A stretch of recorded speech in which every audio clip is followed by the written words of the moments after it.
construção civil, que eu acho que a maioria de vocês já mexe com obra, frequenta a obra e nota que realmente o canteiro de obras costuma ser um ambiente bem perigoso, vamos dizer assim, o pessoal é muito displicente quanto à segurança. E acaba acontecendo muitos acidentes, muitas coisas que não deveriam acontecer. Aliás, a gente costuma falar que acidentes não acontecem, eles são provocados. Todo acidente, vocês vão ver, eles têm uma causa e essa causa que a gente tem que trabalhar, a causa que a gente trabalhar para evitar o acidente. E quando a gente fala de segurança, a gente fala o quê? A segurança não é só você chegar na obra com um capacete, uma bota e pronto. A gente tem que viver com segurança, a gente tem que ter segurança no nosso dia a dia, tem que tornar um hábito para a gente, senão a gente não consegue implementar em lugar nenhum. Se ela não for um hábito no nosso dia a dia, nós não vamos conseguir implementar isso no trabalho. É a mesma coisa que falar, não, o canteiro de obra tem que estar limpo, organizado, mas a tua vida não é limpa e organizada, você não vai conseguir fazer esse canteiro de obra, não é verdade? Então a segurança também é assim. A gente tem que viver com segurança para poder implementar a segurança no canteiro de obra, no nosso dia a dia de trabalho, para evitar que os acidentes apareçam. Ô, gente, eu vou falando, se vocês tiverem alguma pergunta, alguma dúvida, pode, eu levanto o braço, chama, certo? Pode perguntar. Então, vamos ver só alguns cuidados básicos que a gente precisa ter na nossa vida para viver com segurança. Então, na nossa casa, por exemplo, remédio fora, longe do alcance das crianças, produto de limpeza também guardado em local seguro. A gente vê muito quando o produto de limpeza, até esse tempo atrás saiu uma lei, é o seguinte, proibindo o uso de garrafa PET e aqueles produtos de limpeza muito coloridos. Por que fizeram isso? Porque as crianças estão pegando e bebendo. Se tiver uma garrafa de refrigerante desse tamanho, cor de rosa, bonito, você bebe, né? Se você tem, você não, né? Se você tivesse 3, 4 anos de idade, bebia, né? Então eles fizeram uma lei proibindo a reutilização dessas garrafas PET e esses produtos de limpeza muito chamativos. Inclusive eles têm um gosto ruim, não é porque eles são ruins, é de propósito. A maioria desses produtos que tem esse gosto ruim é de propósito, para evitar que você beba, você coma. Imagina um sabão com gosto de coco. É gostoso, fica? Tem sabão de coco, mas ele é ruim, né? É. Outra coisa também, botijão de gás. O pessoal costuma fazer muito aquela casinha de botijão de gás, ou colocar o gás escondido embaixo da pia. O gás, ele é feito para ficar a céu aberto, ficar livre. E não precisa da casinha. Depois a casinha vai para o cara roubar, né? O que acontece com o botijão de gás dentro da casinha? Alguém já viu o botijão de gás pegar fogo? Nunca viu? Ele nunca pega fogo.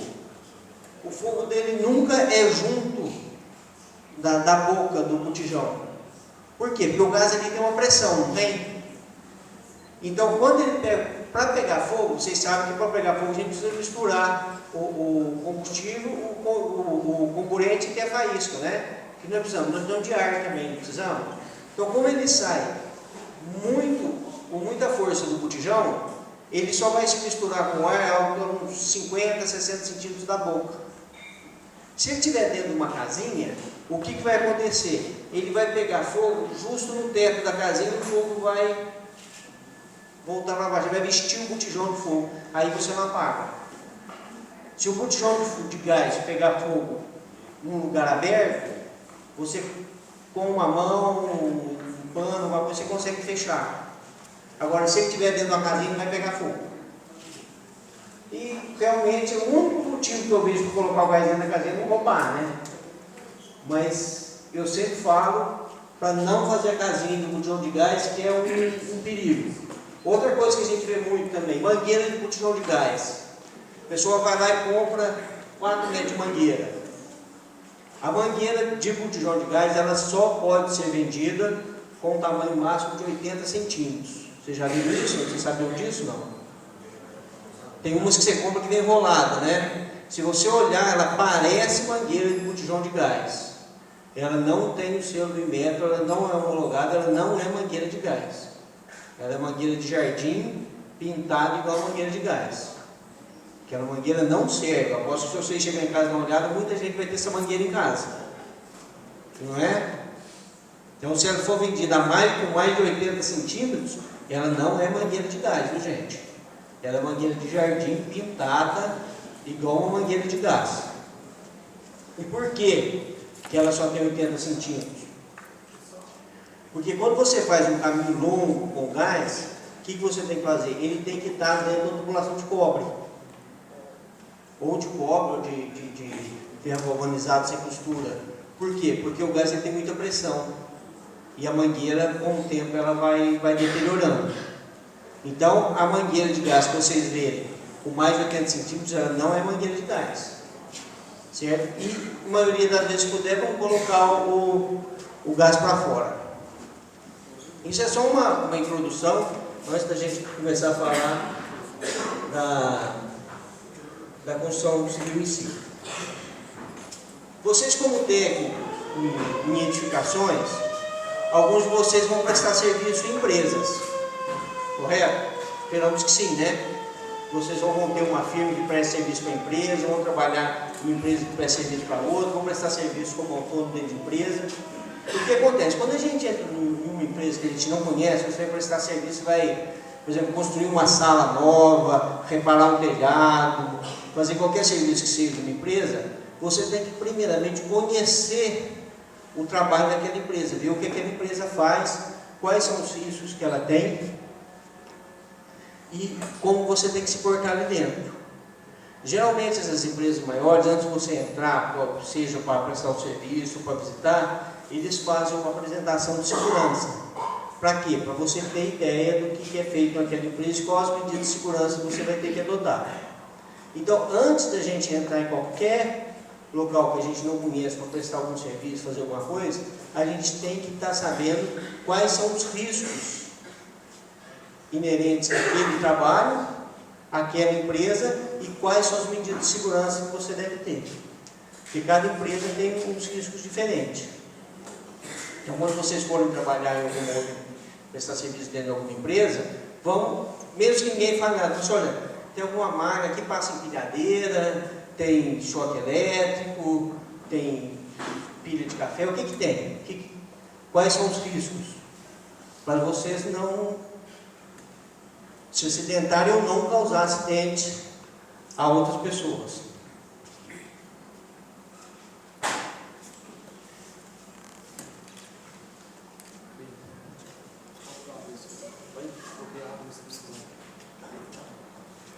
Vamos falar então agora das condições de trabalho na construção civil. Quem aqui já trabalha com construção civil? Acho que a maioria, né? Ou não? Que eu conheço aqui, pelo menos os que eu conheço que trabalham com construção civil. Tem um Cássio, trabalha, né, Cássio? Então vamos falar um pouco da segurança do trabalho na construção civil. A segurança do trabalho, na construção civil, ela é regida pela NR18. O que é a NR? É a norma regulamentadora. Essas normas, elas são estabelecidas pelo Ministério do Trabalho. E elas têm o poder de lei. É como se fosse uma lei. Uma norma, ela tem que ser seguida como uma lei. A NR18 determina que todos os empregados recebam treinamento, de preferência no campo, dentro do seu horário de trabalho, e antes de... Por que esse treinamento? Vou falar um pouco sobre o treinamento. Por que esse treinamento? Não adianta você chegar para o funcionário e falar assim, aqui tem um capacete, um óculos, uma bota e uma luva. Se você não explicar onde que ele tem que usar, como que ele deve usar, se é o tempo inteiro, se não é, em qual local que ele tem que usar cada equipamento. Então, se você não treinar o trabalhador, é o mesmo que você não dá o equipamento para ele, porque ele pode ser mal usado. Né? Quando a gente quer dirigir um carro, a gente tem que fazer um curso para tirar a carteira de habilitação, não é assim? Para você usar o equipamento de segurança também, você tem que saber. E vocês, como técnico de segurança, o que eu costumo falar para o pessoal, o conhecimento, ele demanda responsabilidade. Não é? Então, quanto mais conhecimento vocês têm, mais responsabilidade a gente tem, não é assim? Então, vocês como técnico de segurança, vocês vão ser mais responsáveis do que outras pessoas que não são técnicos de segurança, não é isso? Mais responsáveis do que vocês eram há 2, 3 anos atrás, concorda comigo? E por que isso? Porque vocês têm mais conhecimento. E o conhecimento, ele é atrelado diretamente à responsabilidade. Então vamos pensar nisso quando vocês forem trabalhar num canteiro de obra, trabalhar numa construção, e vocês verem uma pessoa subordinada a vocês, usando o EPI de maneira errada, fazendo um trabalho de maneira errada. Quem é responsável por isso? Você vai achar, não, mas ele não é meu funcionário, não tem nada com isso. Tem sim, porque a partir do momento que a gente tem conhecimento, a gente tem responsabilidade. Essa responsabilidade é nossa. Então, se você sabe, você tem responsabilidade de agir de acordo com aquele conhecimento que você tem, correto? Estou achando vocês meio quietos, hein, gente? Oi? Antes de iniciar suas tarefas, o trabalhador deve ser informado sobre as condições de trabalho do canteiro, os riscos de sua função específica e as medidas de proteção coletiva e individuais. O que são medidas de proteção coletiva? Alguém sabe o que é, não? E equipamento de proteção individual? É o EPI. O EPI o que é? Aquele, como o nome diz, é individual, é meu. É o capacete, a luva, a bota, só eu uso. E a proteção coletiva? Que protege um conjunto de pessoas. São faixas, são guarda-corpos, são barreiras, são placas, cones, tudo o que protege o canteiro de obras inteiro, os trabalhadores, todos, eles são equipamentos de proteção coletivo. Aqueles andaimes, fachadeiros, aquelas bandejas que tem embaixo na construção dos prédios, esses são equipamentos de proteção coletiva, EPC. Evita que você caia. E outra coisa, quando você vai dar um treinamento de uso de EPI para o empregado, o que a norma diz? Ela tem que ser no horário de trabalho também. Você não pode pensar, depois do serviço nós vamos ver isso. Não, tem que ser no horário de trabalho antes de começar o serviço. Porque chega lá, o cara começa a pensar, não, já tarde, se der tempo a gente vou te mostrar como é que funciona o equipamento de segurança, o que você pode fazer, o que você pode fazer. É nesse meio tempo que ocorre o acidente. Certo? Então, antes de começar o trabalho, antes da pessoa começar, ela tem que ser instruída quanto aos riscos, como evitar os riscos. Alguém sabe qual que é a diferença entre o risco e o perigo? Vocês sabem qual é a diferença entre risco e perigo? O que acontece? O risco, ele é inerente ao nosso trabalho. A nossa vida sempre tem um risco, em tudo. Quando você vai atravessar a rua, você corre o risco, quando você sai de casa, você corre o risco, tudo tem risco. Mas nós não precisamos viver em perigo. Por quê? Porque o risco ele pode ser gerenciado, o risco pode ser controlado. Se você vai no posto de gasolina, aquele combustível lá é um risco, não é? Mas é um perigo? Não é. Se você não acender um fogo ali, se você não deixar uma chama aberta, não jogar gasolina no chão, não tem perigo, tem? Eu costumo muito dar um exemplo da diferença entre risco e perigo, quando você chega na casa de alguém e tem um cachorro lá muito bravo, um pitbull muito bravo. Aí você chega no portão e ele começa a latir para você. Aí o cara vai lá, pega ele pela coleira, vai lá no quintal, põe ele na casinha, tranca a casinha, fecha a porta e fala, você pode entrar, não tem perigo. Por quê? Ele matou o pitbull? Não matou, não é? Então o risco continua ali, mas o que ele fez? Ele gerenciou esse risco, ele segurou, ele botou dentro da casinha. Então não tem perigo, mas o risco está ali, o risco vai sempre existir. Não é? Mas a gente não precisa estar em situação de perigo. Vocês concordam? Então, vocês vão falar que a construção civil, é perigoso. Não, não é perigoso. Tem um risco grande. Se você souber gerenciar esse risco, você não vai estar em situação de perigo. O risco não tem como a gente eliminar. O risco existe. A gasolina vai pegar fogo sempre. O andame vai ser alto, não é? O tijolo pesa, não é assim? O prego fura, isso tudo é risco. Mas você não precisa ser exposto ao perigo, precisa? Não é isso? Não é assim que funciona? Então, se a gente conhecer o risco que o nosso serviço tem, que o nosso trabalho tem, nós não vamos nos colocar numa situação de perigo e nem colocar as outras pessoas numa situação de perigo. Porque muitas vezes a gente não está numa situação de perigo, mas coloca o outro numa situação de perigo. Então, conhecer os riscos da nossa profissão, do que nós vamos fazer, é extremamente importante para você não correr perigo. Gente, está dando para entender? Está ficando claro? Quando o canteiro de obras envolver mais de 20 trabalhadores, o empregador deve fazer um planejamento, chamado PCMAT, Programa de Condição de Meio Ambiente na Indústria da Construção. O que é isso? O que é o PCMAT?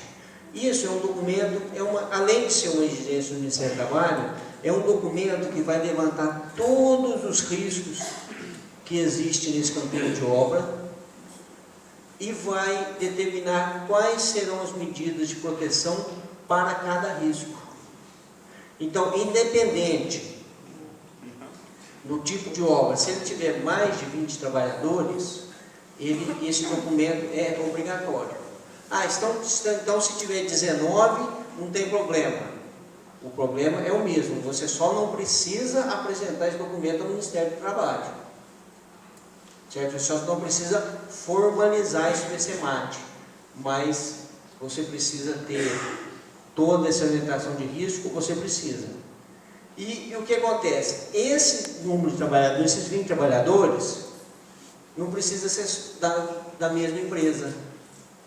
Se você tiver uma empreiteira lá que tem 8 pedreiros, uma outra que tem 5 encanadores, outra que tem mais eletricista, o total deu 21 dividido em 4 empresas.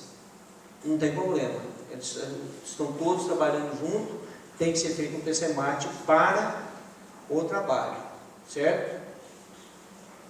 Então, quando vocês for trabalhar em um lugar onde tenham mais de 20 trabalhadores numa construção civil, vocês já sabem que é obrigado a fazer o programa de controle de meio ambiente de trabalho na indústria da construção. Meio ambiente não é no sentido de ecologia, tá, gente? É um ambiente que é um ambiente do trabalho. Então, Oi? uma empresa pegar 3 ou 4 empresas prestando serviço para aquela, todo conjunto, e pegar 25, 30 pessoas. Uma empresa vai trabalhar uma semana, outra vai trabalhar 5 dias, outra vai trabalhar 15 dias. Como é que faz essa programação quando acontece em casa?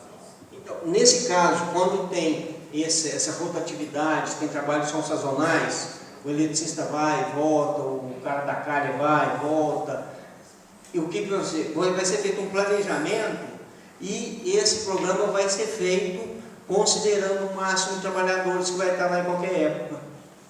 Então, mesmo que numa época você só tenha 10, mas em alguma época você vai ter 25, em outra você vai ter 5, então esse PCMAT vai ser feito. Considera o máximo. Ele vai considerar o máximo de trabalhadores. Então, eu sempre costumo falar que esses programas, PCMAT, o PRA, esse tipo de programa, eles são só a formalização para o Ministério do Trabalho. Ele tem que existir na obra. Porque não adianta você fazer o papel e entregar ao Ministério do Trabalho. O que tem que ser feito é o contrário. Você tem que ter todo o sistema de segurança e escrever o que você faz. É o contrário. Você tem que escrever tudo que você está fazendo no canteiro de obra. E não escrever que você vai fazer isso, isso, isso, guardar na gaveta, entregar no Ministério do Trabalho, homologar e pronto. Isso não adianta, é o contrário. Você tem que escrever o que você está fazendo. E não escrever, vai lá e a hora que você, acontece uma coisa no ambiente de trabalho, o cara cai, machuca, quebra uma perna. Ah, mas está tudo certinho, quer documentação. Não. A documentação é formalização do que você está fazendo. E não intenção de fazer, tá, gente? Você tem que ficar muito claro. Formalização é o que você está fazendo. É igual quando você faz uma planta. Você faz uma planta para quê? Para seguir, não é? Aí você esconde, vai ter 4x3, uma porta aqui, uma janela ali, você faz isso para seguir, não é isso? Então você faz o PCMAT também para seguir. Não adianta fazer e guardar, porque se acontecer alguma coisa, você está errado do mesmo jeito. Aliás, o dentro vai estar mais errado, porque você sabia, né? Sabia, escreveu, por que não fez? Esse planejamento aprende o cumprimento das normas ambientais, a prevenção de danos e notificações dentro do canteiro de obras que assegura a segurança e a saúde dos trabalhadores. Gente, sempre quando a gente fala de segurança do trabalho, a gente fala em quê? Em prevenção. Tá? A segurança do trabalho, ela não age na cura, ela age na prevenção. É uma ciência, vamos dizer assim, preventiva. Ela trabalha diretamente com a prevenção. Antes que o acidente aconteça. Gente, ela trabalha nas possíveis causas do acidente. Então, quando a gente fala de segurança do trabalho, sempre vocês vão ouvir falar de prevenção. Aí você fala assim, não sei se vocês conhecem técnico de segurança do trabalho, engenheiro de segurança do trabalho. Geralmente é aquele cara mais chatinho, né? Você não pode subir nessa escada assim. Você não vai pôr cinto, você não vai botar o capacete. Mas por quê? Porque nós temos que prevenir. Aí o pessoal fala assim, mas só 1% que sofre acidente, só 1% que morre, menos de 0,5%. E daí? E se esse 1% for você, como é que fica? Não é?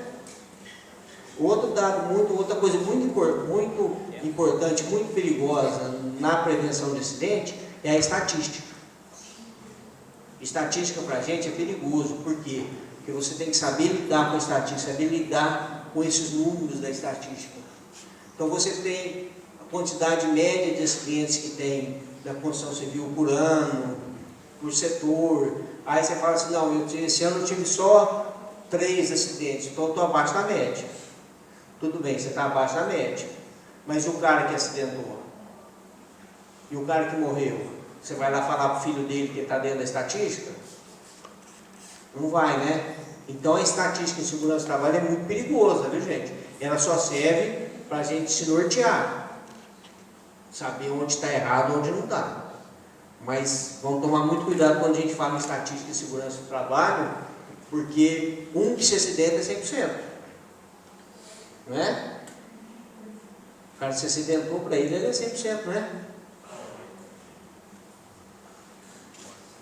Então vamos ver, vestimenta.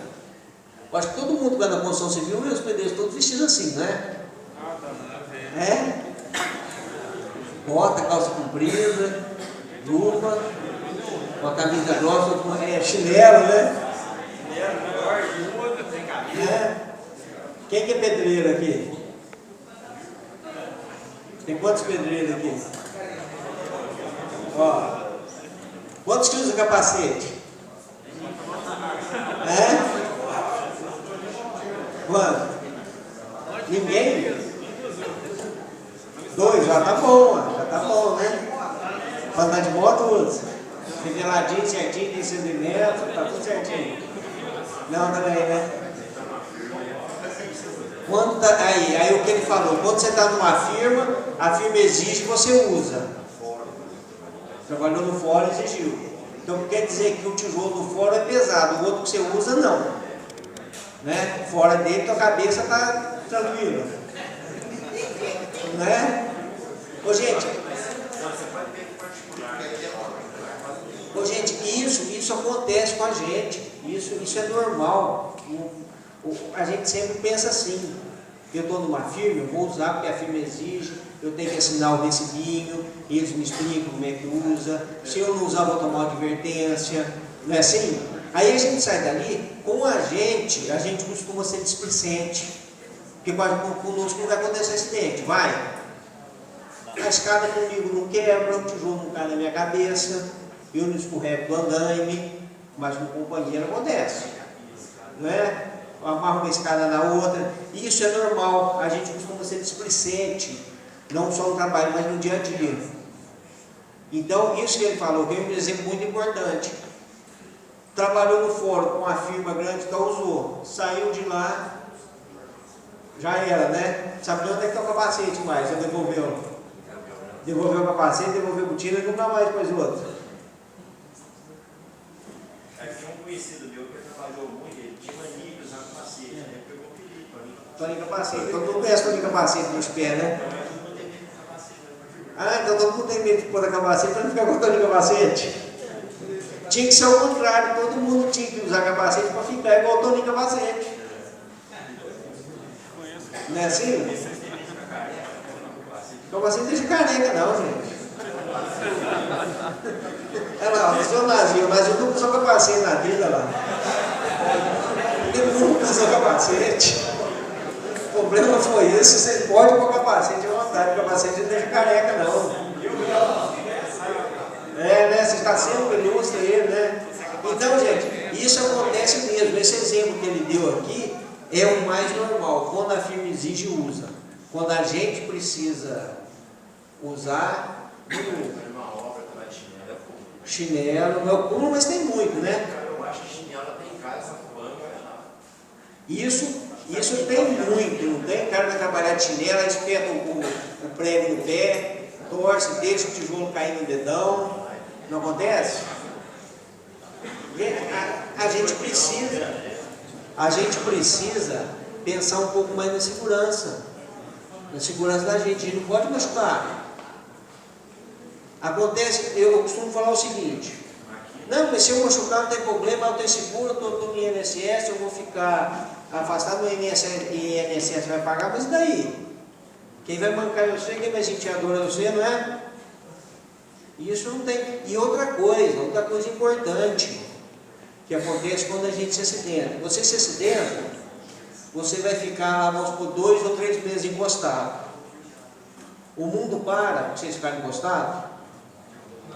Não para, né? Então aquela obra que você ia tocar, aquele serviço que ia fazer, alguém vai fazer no teu lugar, não vai? Não vai? Ou vai parar o mundo? Então, a hora que você voltar ao mercado de trabalho, alguém está no teu lugar. Não está? Então a gente tem que pensar nisso também. Se eu ficar 2 meses afastado, a obra não vai parar 2 meses. Eles vão botar outro no meu lugar lá. E eu me acerto com o INSS, não é assim? A hora que você voltar, ó, já tem outro ali trabalhando. Ele é bom, rapaz. Nossa, pedreiro bom. Né? Óculos de proteção, ninguém. Você vai chapiscar, você não usa óculos. Vai rebocar, vai cortar com maquita. Tem muitos que cortam com a maquita na perna. Corta na perna, põe aqui, né?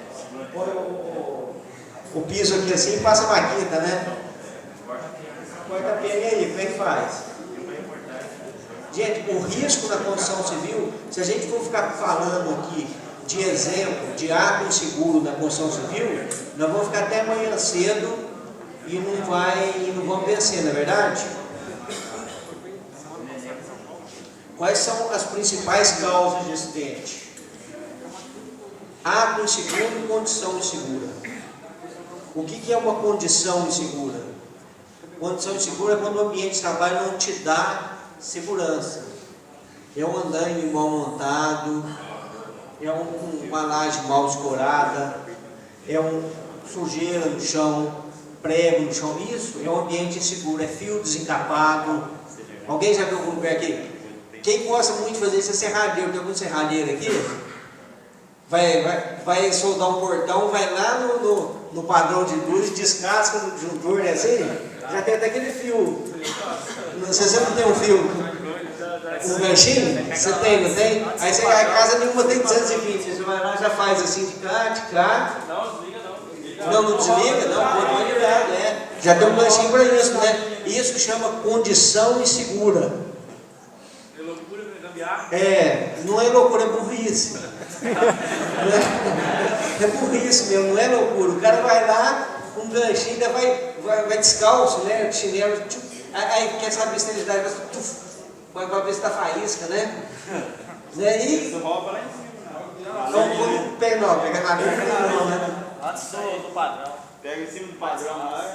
Isso aí já é falta de planejamento do engenheiro, porque ele não faz uma caixinha própria para futuramente o serralheiro usar. Isso é verdade. Se você tiver onde você tomar eletricidade, ajuda bastante. Pode ser. Ajuda bastante. Você deixar um ponto ali para você tomar uma eletricidade ajuda bastante. Mas ele tem que ser protegido, tem que ser com o disjuntor ali. Mas também não precisa levar aquele ganchinho, né? Colocar lá e depois a culpa é do engenheiro, né? Mas também, né? Não, mas agora a maioria das máquinas de solda que está vindo, pode ligar na tomada de casa. Não está usando muito mais. Mas às vezes você não tem a tomada perto, né? Aí você põe 20 metros de extensão naquele fiozinho 10, né? Aí cai a força. Não, O fio queima, né? os caras usam muito fio 1,5, né? Dentro de casa. Aí não aguenta só. Não aguenta. Tem que ser pelo menos 2,5. Não, o certo é pegar no padrão, mas ele tem que ter onde você pegar. Tinha um rapaz que levantou a mão?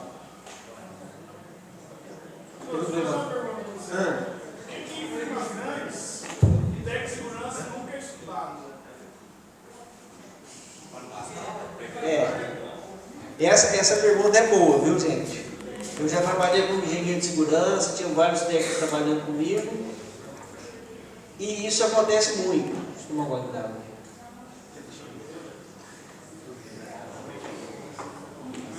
Isso depende muito da empresa, o tipo da empresa, o tanto que a empresa investe em segurança.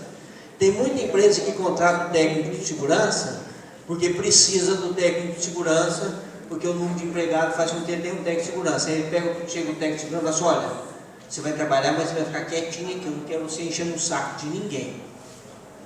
Certo? Então, aí, nesses casos, o técnico realmente não é ouvido. Nem pelos funcionários, nem pelo patrão, nem por ninguém. Até que aconteça alguma coisa, aí vai todo mundo correr atrás de pelada, né? Ah, mas tinha documento disso, documento daquilo? Tinha, mas não adiantou nada, o cara morreu do mesmo jeito. Agora, as empresas que primam pela segurança, que investem em segurança, o técnico de segurança ele é muito respeitado, sim. Tem empresas que a gente vai, somente empresas maiores e multinacionais, que o técnico de segurança é autoridade dentro da empresa. Não sei se você já teve a oportunidade de entrar na Alcoa, uma firma desse porte. Já foi, não? Eu trabalhava na firma, tinha 3 técnicos de segurança e engenheiro de segurança. Acontecia em torno de 5 acidentes por mês na mesma ocasião. Vamos ver. Só que mesmo assim não respeitavam porque precisava da produção. Aí só ia dar resultado ao sindicato lá. ia lá e metia o fumo, né? Aí realmente. Oi? Se não for através da multa, não tem resultado. Quando tem um conflito entre produção e segurança, é difícil realmente de você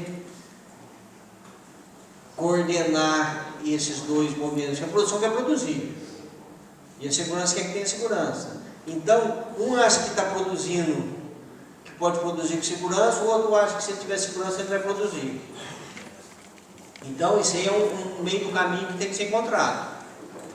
A segurança e a produção, e esse sempre houve problema. Sempre houve. Enquanto você, infelizmente, gente, a segurança, ela é movida por ação e reação. Enquanto não acontece um acidente grave ou uma multa muito pesada, não são tomadas providências. A segurança, por mais que você fale, tal firma preza muito de segurança, outra preza muito de segurança, infelizmente, se você for puxar o histórico, ela veio ou de uma multa ou de um acidente grave. Em 99% dos casos. Tá? Infelizmente, no caso da segurança é isso. E o que você falou acontece muito, o técnico não é respeitado, a própria direção da empresa só assim fica quietinho, você não enche o saco não. Você está aqui só porque o Ministério da Trabalho mandou a gente contratar um técnico. A gente vê muito técnico de segurança fazendo outras funções. Eu não sei se vocês têm algum técnico de segurança aqui que fez técnico de segurança, agora está fazendo edificações. Você fez técnico de segurança? Fez aqui não? Fez foi um aluno? Ué. Olha lá. Deve estar chata essa palestra, hein? Tá não? Já escutou isso, né? Você trabalha como técnico de segurança ou não? Não, por quê? Trabalho no instituto. Oi? Trabalho no instituto. Você trabalha no instituto. Mas você deve conhecer o tanto de colega teu que foi contratado como técnico de segurança para fazer outro serviço. Não conhece? Porque a empresa precisa ter um técnico de segurança nos quadros, mas aí ela contrata uma pessoa com formação em segurança do trabalho e coloca em uma outra função. Não tem isso? Você não tem uns 2 ou 3 colegas assim?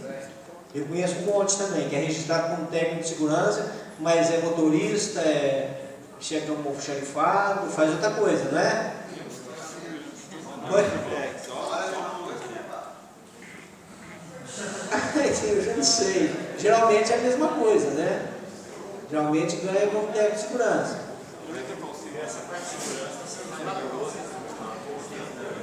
A parte de segurança, realmente o Ministério do Trabalho está sendo mais rígido de um tempo para cá.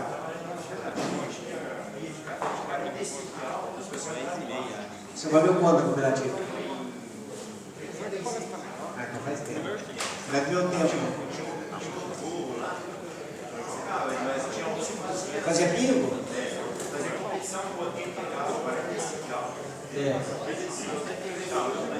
Não, tá.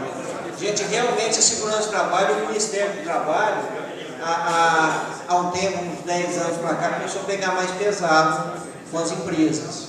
Então, nós estamos tendo mais resultado. Então, vamos andando, senão... Gente, para que nós temos... Deixa eu tirar aquele mouse ali, que está bem no nariz do cara, né, verdade? Para que nós temos, então, naquele caso ali? O cara está com bota, calça, luva, capacete, óculos. A bota, ela serve para proteger tanto o pé se cair alguma coisa, quanto picada de animais, que acontece muito na construção, principalmente quando tem tábuas empilhadas, esporas de madeira empilhada, dali da escorpião, da cobra, caranguejo. O solado também tem que ser um solado que dê segurança para você pisar num caco de tijolo, num caco de telha, num vidro, num prego, num perfure, não te machuque. E por cima ele tem que ter também uma biqueira, que antes era de aço, hoje não é mais de aço, é um material plástico, polietileno, outra coisa. Para quê? Para evitar que se caia um tijolo, alguma coisa, te machuque. A luva. Naquele caso ali ele está com uma luva de raspa. A luva de raspa ela serve para quê? Para serviço pesado. Não é isso? Você jogar tijolo de um lugar para o outro, fazer uma massa, carregar tijolo, montar andaime. Agora, você vai chapiscar ou você vai rebocar, fazer um reboco fino, ou um reboco grosso com a luva de raspa? Aí não dá, né? Aí você tem que usar qual luva? Uma luva de borracha, de latex, não é isso? Por quê? Porque a latex te dá sensibilidade para o trabalho e vai te proteger contra o cal, o cimento, porque ali não tem material para te cortar. A gente chama de materiais perfuro cortantes. O que é? Que posso te espetar na mão, que posso te cortar. Então, para cada serviço, nós temos um EPI adequado.